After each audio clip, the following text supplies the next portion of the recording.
ఆవు దూడలు కానీ చనిపోయాయో మనం అర్థం చేసుకోగలం.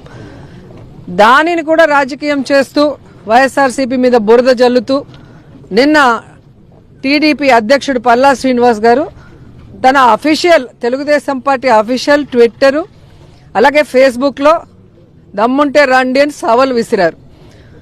దాన్ని స్వీకరిస్తూ భూమన కరుణాకర్ రెడ్డి గారు ఇది జరిగింది నిజం, మేమేవైతే ఫోటోలు సాక్ష్యాధారాలతో చూపించామో గోవులు దూడలు చనిపోయాయని ఒక్క ఫోటో కూడా మాఫింగ్ కాదు, మీరు ప్రూవ్ చేయడానికి మేము రెడీగా ఉన్నామని సవాల్ని స్వీకరించి 10 గంటలకు రమ్మని చెప్పడం జరిగింది.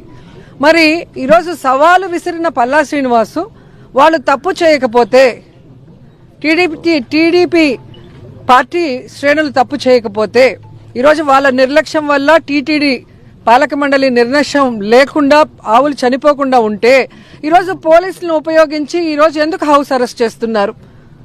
ఎందుకు మీరు తోక ముడిచి పారిపోతున్నారు నేను అడుగుతున్నా.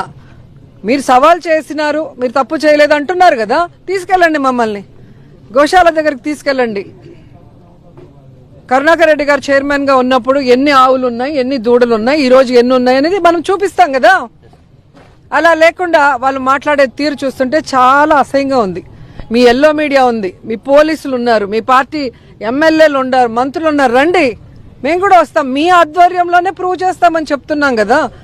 అయినా మీరు ఎందుకు ఈ విధంగా పోలీసులను పెట్టుకొని దాడి చేస్తున్నారని అడుగుతున్నారు.